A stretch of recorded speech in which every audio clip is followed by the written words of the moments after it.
आज कल्लारमध्ये ज्या पद्धतीने आमची सभा चालू होती आणि खूप शांततेने आम्ही आमचा प्रचार करत होतो, पण भाषण करत असताना स्टेजवर जेव्हा मी उभी होती तर तिथून घाणेरडे इशारे करत होते आणि मी खूप शांततेने माझा भाषण निपटवण्याचा मी प्रयत्न करत होते. तिथून मला वोटिंग करत होते आणि जेव्हा मी खाली आली भाषण संपवलं तरी मी काही रिॲक्ट नव्हता केला.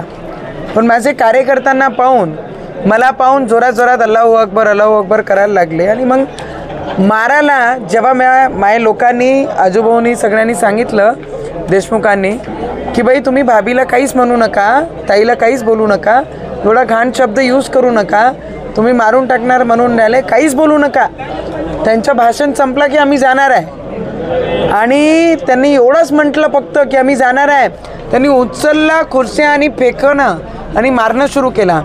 मग माझ्यासमोर आले स्वतः आमचे पत्रकार बंधू तिथे होते, गावाचेच तिथे होते, ते वाचवण्याचा प्रयत्न करत होते, पण त्यांची राग जे माझ्यावर होता मला पाहून शिव्यागाळ करणं, तुला मारून टाकू, तुला गाडून टाकू आणि खुर्च्या माझ्यावर फेकणं, माझे कॉन्स्टेबलला लागणं, यांचे डोळ्याचं पूर्ण हे फाटलं.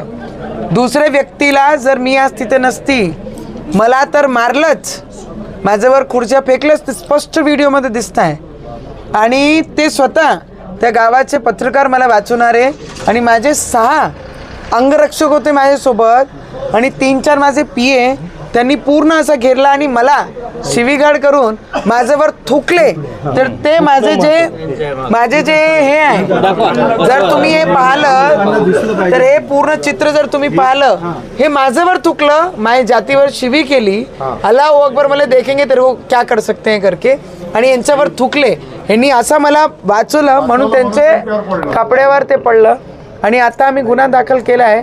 रात्रभरापर्यंत जर त्यांना अटक नाही झाली तर सकाळी 10 वाजता इथे वेगळं चित्र पूर्ण अमरावतीमध्ये जेवढा हिंदू समाज आहे सगळं एकत्रित राहीन जर यांनी अटक आज केली नाही तर.